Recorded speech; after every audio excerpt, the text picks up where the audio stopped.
Okay, guys, welcome. So today we're going to talk about quadratic functions and a couple of their applications. We'll also talk about looking at different type of conic equations. Now, what I want to be able to do is solve quadratic equations using a variety of techniques. We'll talk about how to do this with factoring, and then when that fails, we can talk about when we can use completing the square or the quadratic formula.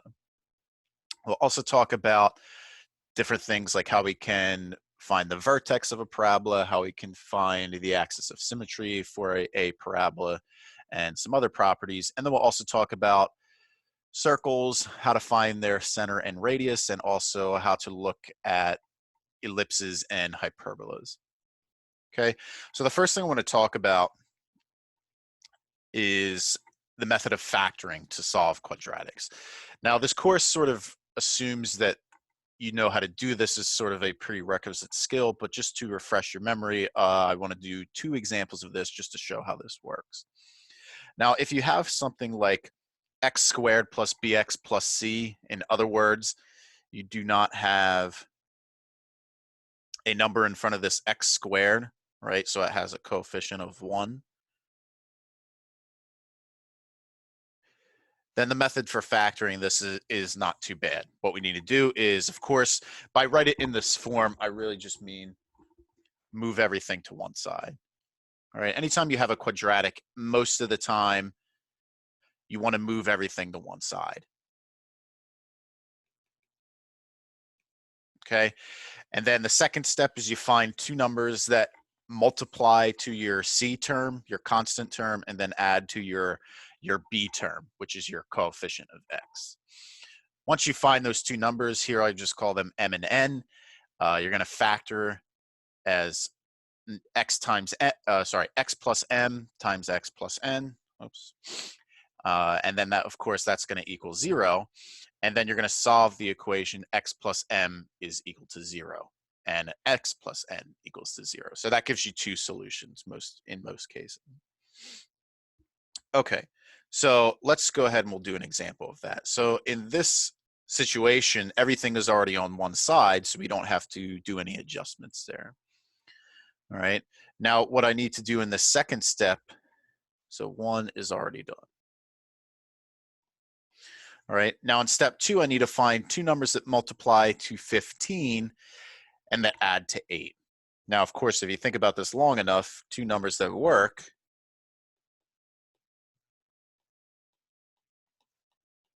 so two numbers that multiply to 15 and add to 5, those two numbers would be 3 and 5, right? And both positive. Because if you multiply them, you get 15. If you add them, you get 8, right? So now the third step is we're going to write this as now x plus 3 times x plus 5 equals 0, right? So that's what happened to this original part. We wrote it as this now.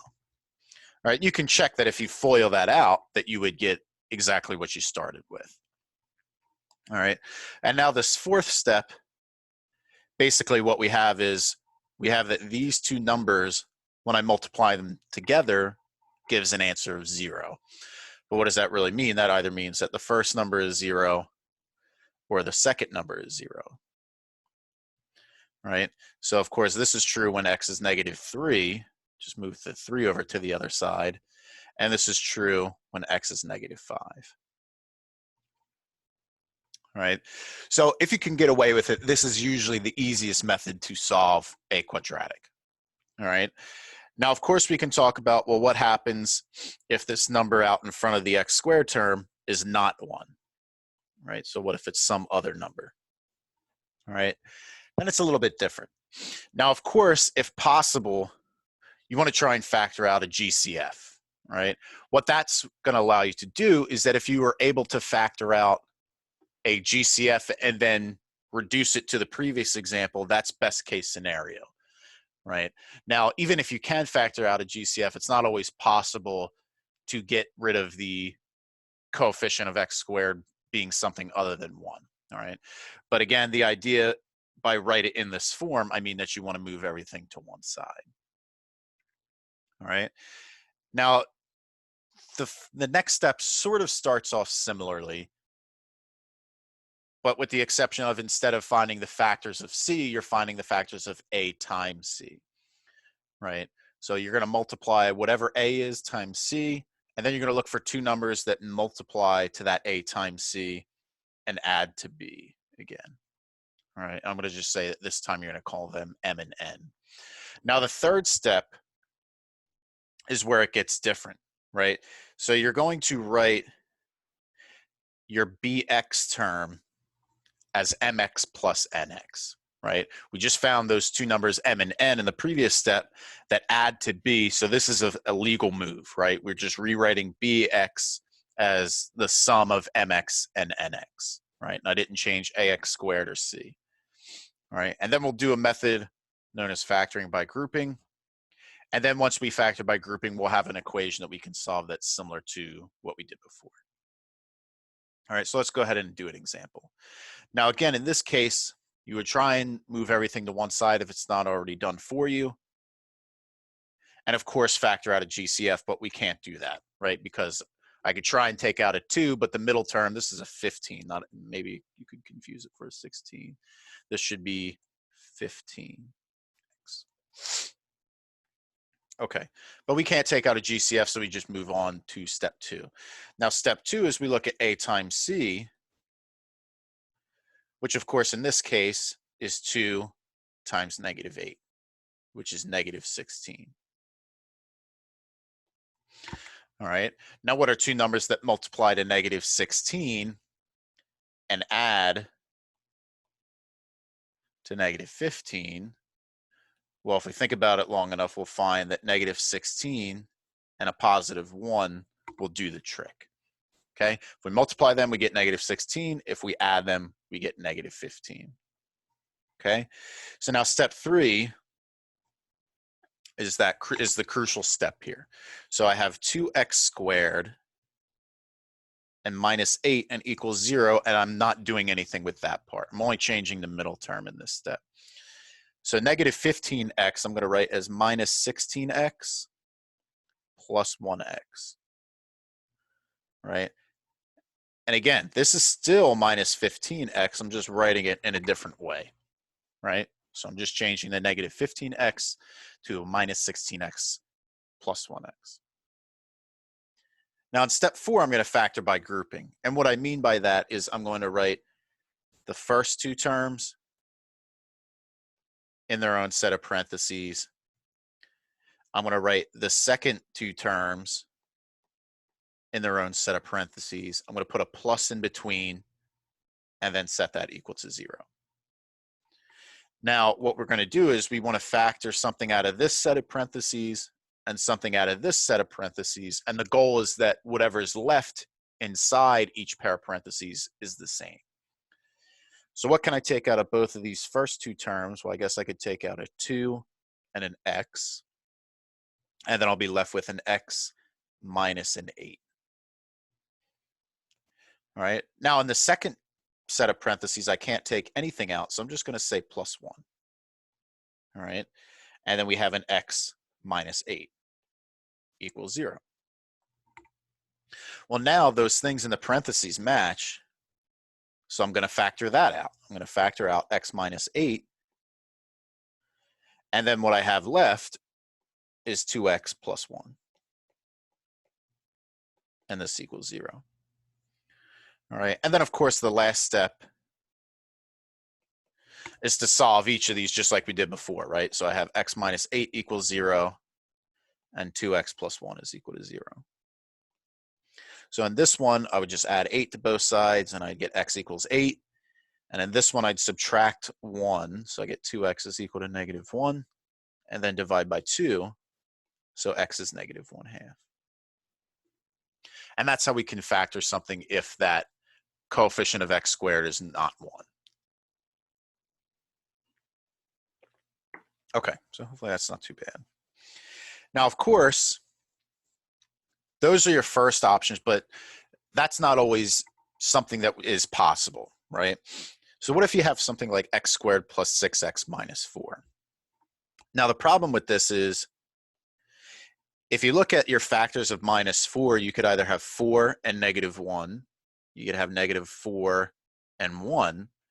Or you could have +2 and -2. All right. But none of these add to 6. So we have a little bit of a problem. So this means that we can't factor it.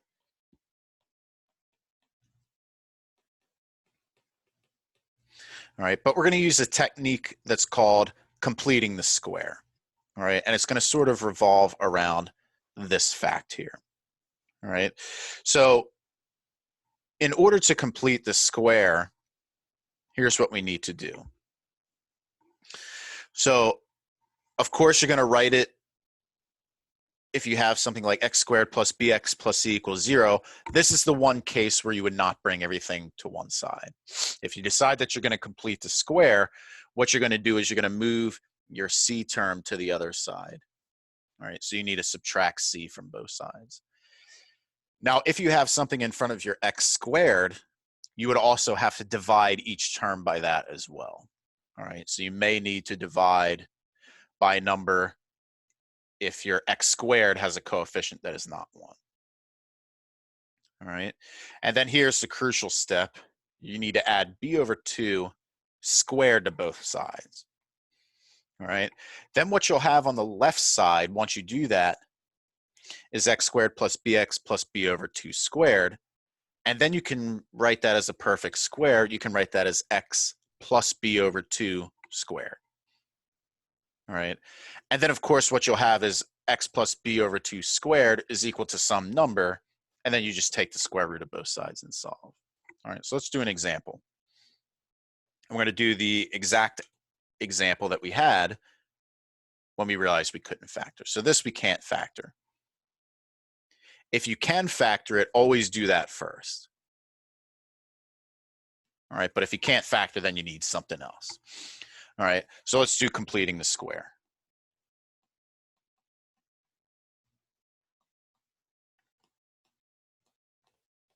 All right, so your first step, again, is now when you decide that you're going to complete the square, it's a little bit different of a setup, right? You're going to have x squared plus 6x on one side, and you need to add the 4 to the other side. So we're going to get that this is equal to 4. Okay, so that's the first step. Now, the second step, right, is, now let me see, let me just make sure that my steps are, okay. All right, so that is my step 2. So now you want to add b over 2 squared to both sides. All right, well, my b in this case is 6, right? It's the number in front of the x term. So b over 2, 6 divided by 2 is 3. And then if I square that number, that's 3 squared, which is, of course, 9. So I need to add 9 to both sides. So let's say to both sides. All right, so currently I have x squared plus 6x equals 4, and I'm going to add 9 to both sides. All right, now the key is this whole thing can be factored as a perfect square, right? So of course, what was b over 2? B over 2 was 3. So what this is going to look like is x plus 3 squared. And if you don't believe me, go ahead and FOIL it out, and you'll see that you will, in fact, get x squared plus 6x plus 9. All right, and then, of course, on the right side, we have 13. All right, and finally, the last step is to take the square root of both sides and then solve. So if we take the square root of both sides, let me just rewrite this. X plus 3 squared is equal to 13.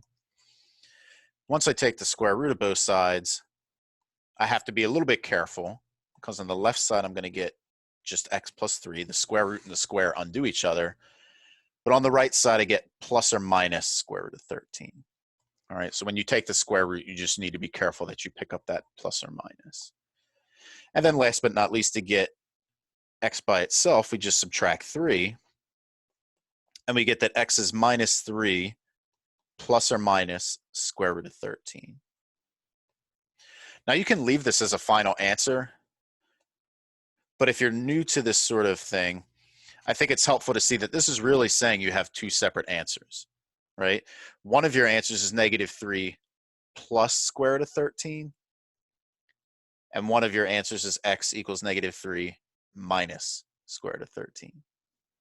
All right, so that's what that plus or minus means. It means that you have two separate solutions there, one where you add the square root of 13 and one where you subtract the square root of 13. All right, so that's the idea of completing the square. All right, so now we're going to show what this looks like for any arbitrary quadratic function that we have. Okay, so if we complete the square on that, what's going to happen? Well, let's take a look. Well, the first thing that I would need to do is I see that my x squared term has an a, so let's first divide everything by a squared. Or sorry, just by a. All right, so if I do that, the first term will just become x squared. The next term will become a b over a times x, and then I'll get plus c over a. And then 0 divided by a is still 0. All right, well, the next step in completing the square is I need to move this c over a to the other side. All right, so if we do that, we're going to have x squared plus b over a times x is equal to minus c over a. All right, so now we need to complete the square. So now I need to add, so this was all step 1. Step 2 is we need to add b over 2 squared to both sides. And in this case, it's maybe a little bit confusing because this is my whole b term, right? So even though I'm sort of reusing my b, we mean that term divided by 2 squared. And that's what we need to add to both sides. All right, so in this case, my b over 2 is b over a over 2, right? And then how do you divide fractions? Well, you keep the first one the same, you change division to multiplication, and then you multiply by the reciprocal of the number on the bottom. So this is going to be a b over 2a. All right, so that's b over 2. And if I square that, b over 2 squared means that I have a b over 2a squared, which is b squared over 4a squared. So that's what I need to add to both sides. All right, so if we do that, we have x squared plus b over a x, give myself a little room, is equal to negative c over a. And then I have to add b squared over 4a squared to both sides.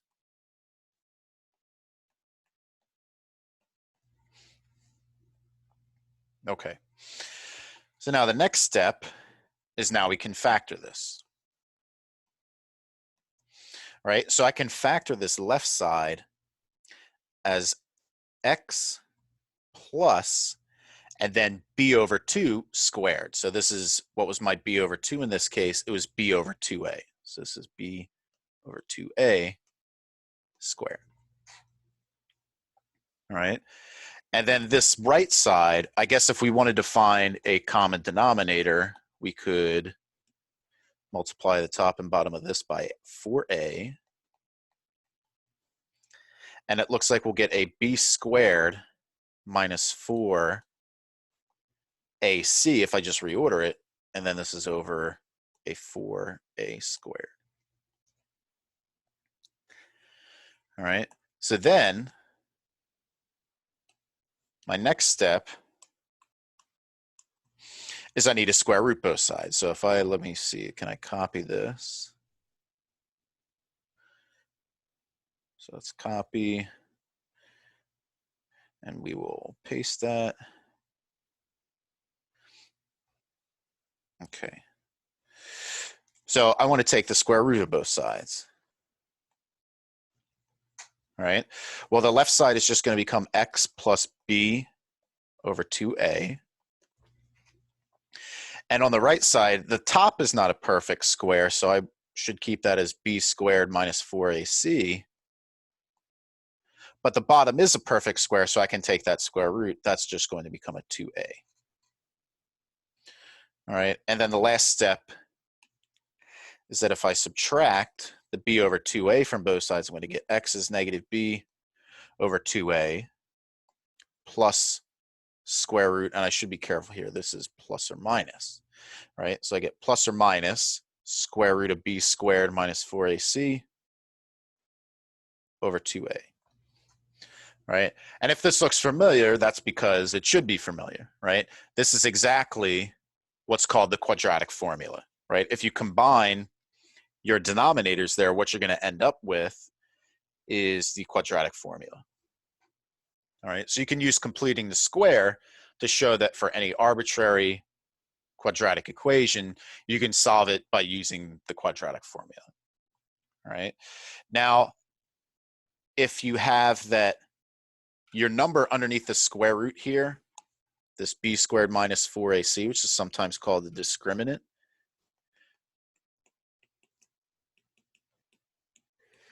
this is going to dictate what type and how many solutions that you have, right? So if this number inside here is negative, right, if b squared minus 4ac is less than 0, then you don't have any real solutions, right? And the reason is because you can't take the square root of a negative number, all right? Now the next scenario is that if that's 0, then this whole term here just drops out, and you're just left with minus b over 2a, which is this case here. And of course, there's just one solution in that case. And then, of course, if your number inside the square root is positive, that's when we have the familiar two solutions there, negative b plus or minus square root of b squared minus 4ac over 2a. Okay, now one thing to keep in mind is that the quadratic formula will work for any function, but most of the time it's easier to factor or to complete the square. All right. So the quadratic formula is really sort of a last resort. So what will work about the quadratic formula is that if you forget how to factor maybe a more complicated expression, the quadratic formula can sort of bail you out. So that's one sort of advantage of the quadratic formula. Okay, so let's do sort of an application problem regarding this. So we want to find two numbers whose sum is equal to 7 and whose product is equal to 8. Right? So if we want two numbers whose sum is 7, we want x plus y to equal 7. And if we want the product to be 8, then we want x times y to equal 8. All right. Now what they want us to do here is to make this into a quadratic equation, right? So you can solve this for, let's say, y. We could say that y, once I subtract the x from both sides, is 7 minus x. And then we can take this expression for y and plug it in here. So then we're going to get an x times y, which is 7 minus x, and that's equal to 8.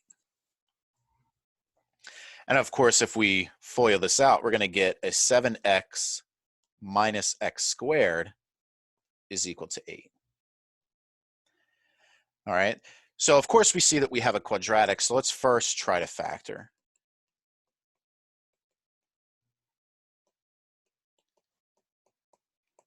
Right. So if I do that, I want to bring everything to one side, and I'm going to bring the terms to the right side so that I can make that x squared term positive. So if I do that, I'm going to have 0 on the left. And then if I bring the x squared over, that's a plus x squared. And then I'd have a minus 7x. And then the plus 8 still. All right. So if I wanted to factor this, I would need two numbers that multiply to 8 but add to -7. And we can go through it. If you look at 1 and 8, they don't add to 7. If you look at -1, -8, they don't add to 7. If you look at 4 and 2, they don't add to 7. And of course, neither do -4 and -2. So we can't factor. All right, so one option is that we could complete the square, but since we just talked about the quadratic formula, let's talk about how we could do it that way. All right, so we'll complete, we won't complete the square, we'll use the quadratic formula. Right, so this says that I can solve this by doing x equals -b plus or minus square root b squared minus 4ac all over 2a. All right, well, in this case, my a is 1, so that's nice. My b is -7, and my c is 8. Okay, so of course, what can we do? We just plug in. And -b would be a -7 plus or minus, and then -7 squared minus 4 times 1 times 8 all over 2 times 1. And now we just have to clean this up. So of course, negative of a -7 is now +7. And then the inside of that square root will become, so 7 squared is a 49. And then a 4 times 1 times 8 will be a -32 over 2. All right, so it looks like if we simplify the inside of that square root, we'll get a 17 in there, which of course doesn't have a nice clean answer. So we get that this is our two values, right? These are two values. And what I mean by two values, I mean that your first one, again, is plus square root of 17 over 2, and that the other one is 7 minus square root of 17 over 2, right? So your two answers here would be given by this. All right, so that's an example of using the quadratic formula. Okay, so now we can transition to talking about a quadratic function, right? So if we replace that 0 with now y, or f of x, we can now talk about a quadratic function, all right? Now, what does this graph look like? It's what's called a parabola, right? Which is just sort of a way of saying it's either a U shape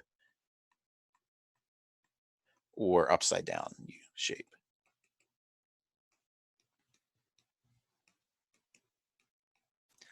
Right? And in fact, you can tell what it's going to look like by the A term. If your A is positive, then you're going to get the regular U shape, right? And if your A is negative, you're going to get the upside down version. Right? So those are sort of the two different scenarios that we can run into as far as the shape of the graph goes. Okay. Now, when we talk about the vertex of a parabola, basically what we mean is either the highest or lowest point.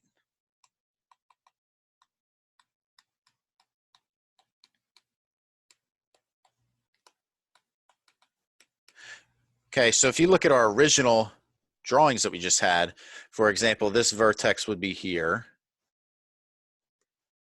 And in this case, it's actually a minimum for the graph. It's the smallest y value. And in this case, your vertex looks to be about there.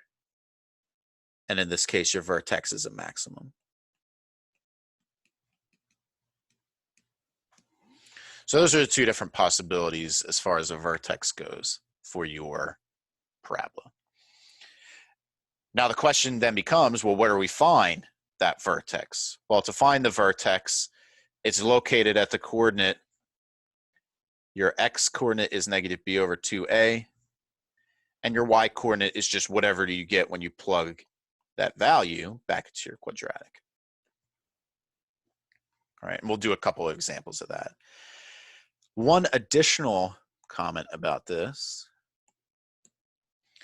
is that your parabola will be the same on both sides of that vertex, right?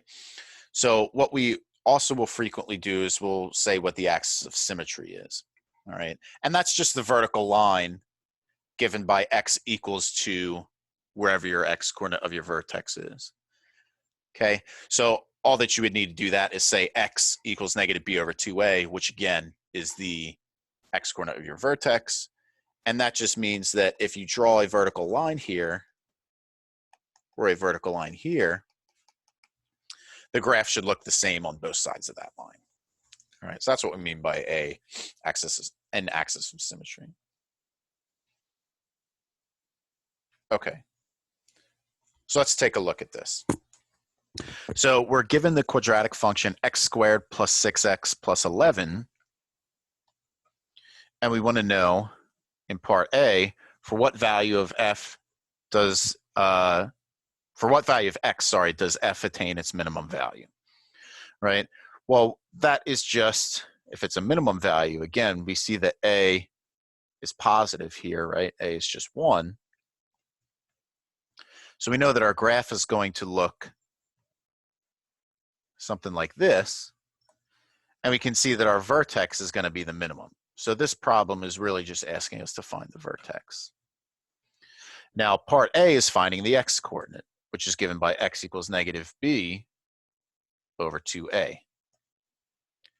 Well, what is b? B is b is 6, and we want negative 6 over 2 times a, and a is just 1. So this is negative 6 over 2. So the x coordinate of our vertex is negative 3.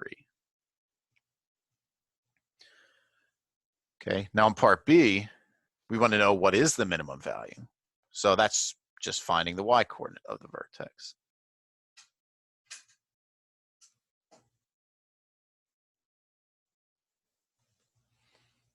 Okay, so if we do that, we need to do f of negative 3. So we have a negative 3 squared plus a 6 times negative 3 plus 11, which is 9 minus 18 plus 11. So this should give us a 2, it looks like. All right, 9 minus 18 is negative 9, and add 11, we should get 2. So with these two pieces of information, that tells us that we have a vertex at the point negative 3 comma 2. Okay, now for part C, we want to sketch the graph. Okay, so in part C, we know that we have a point, a vertex at negative 3 comma 2. So we know that we have a point right here. Now at this point, what we can do is we can plot a couple additional points that are close to the vertex, and that will give us an idea of what this is going to look like. All right. So for example, we could test what are some points that are close to the vertex. We could test x is negative 2, and we could test x is negative 4. All right, but you're actually going to see that you will only need one of these. All right, and I'll explain that in a second. Okay, well, what happens if we plug in a negative 2? Well, if we plug in negative 2, we get negative 2 squared plus 6 times negative 2 plus 11. So we get a 4 minus 12 plus 11. So we get a negative 8 plus 11, so we get 3. What happens if we plug in a negative 4? Well, we get a negative 4 squared plus 6 times negative 4 plus 11. So this is 16 minus 24 plus 11, which is also 3. But that shouldn't come as a surprise, because we said that we had an axis of symmetry at our vertex. So since the point negative 2 comma 3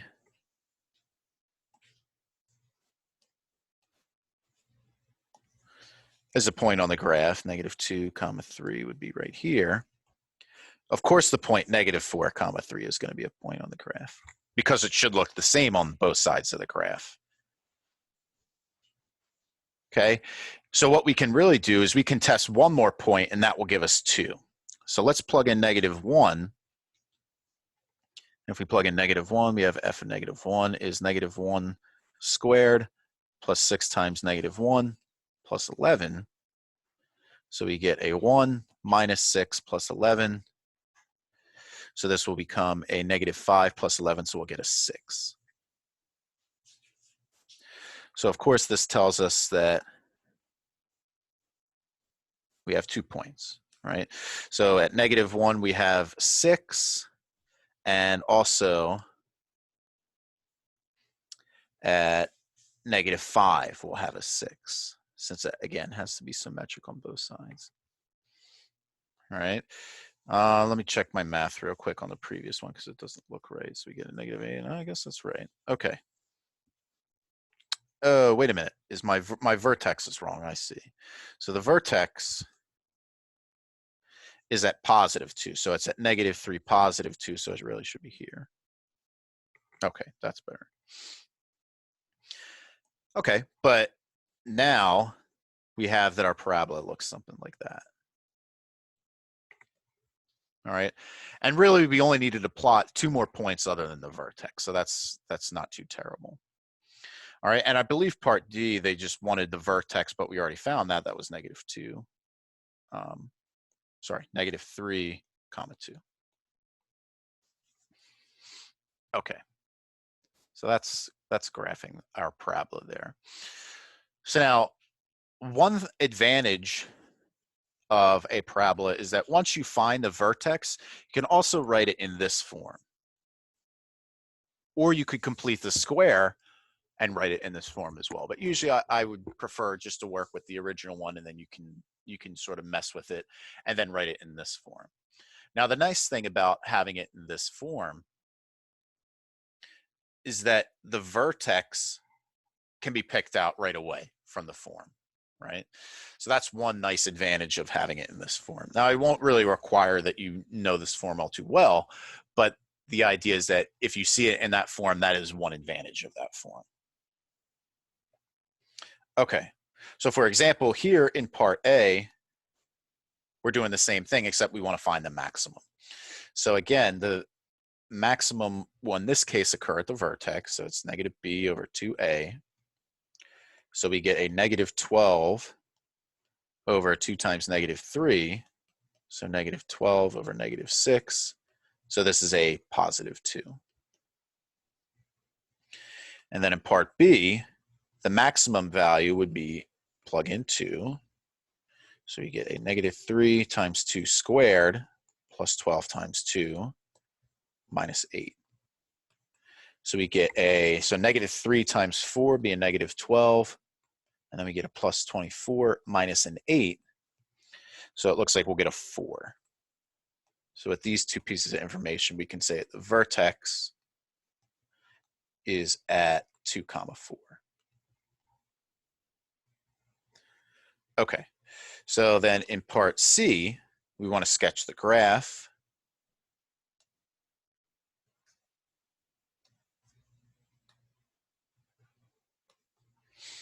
Right, so we know that we have a vertex at 2, 4. And of course, we know that the graph is symmetric there, so we can really find 2 more points, and that will tell the story. So let's look at 1 and 0, and then that'll give us a good idea what this looks like. So if x is 1, well, then f of 1 is -3 times 1 squared plus 12 times 1 plus 8, or minus 8, sorry. So we get a -3 plus 12 minus 8, so that will give us a 1. So of course, since I know that 1, 1 is a point, I also know that 3, 1 is a point, because these better be the same on both sides. And finally, if we test 0, f of 0 be a -3 times 0 squared plus 12 times 0 minus 8. So this is just -8. And of course, since we know that 0, -8 is a point, we know that 4, -8 is a point. So that's going to be 1, 2, 3, 4, 5, 6, 7, 8. We're going to get a point down here and also down here. So our parabola looks something like this.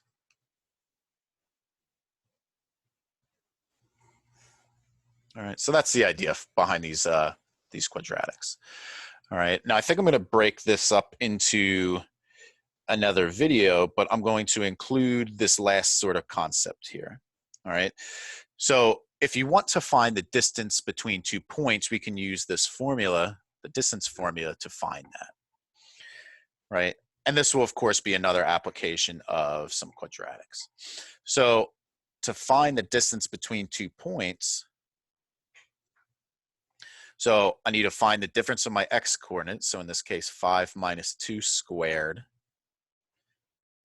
So square that and add that to the difference of my y coordinates. So 6 minus 1 squared.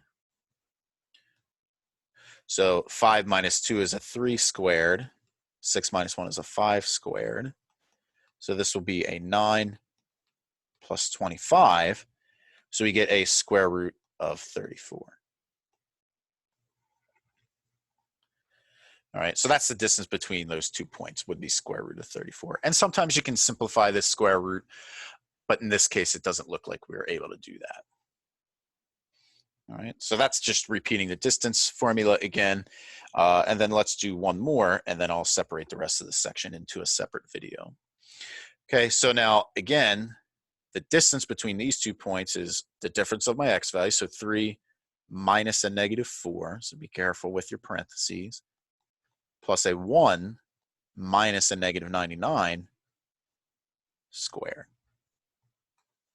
So here, 3 minus 4 squared would be a 7 squared, and then 1 minus a -99 would be plus 99, so 100 squared.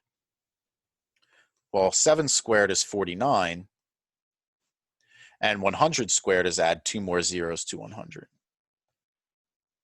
or 10,000. So we get square root of 10,000. Oops, 10,049.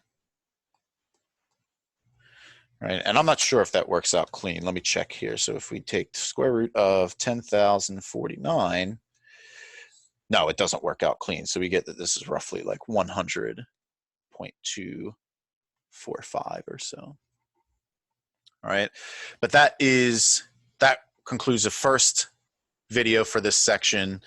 I'll share another video that will close out the rest of this section. All right, so I hope you enjoyed this one, and we'll see you next time.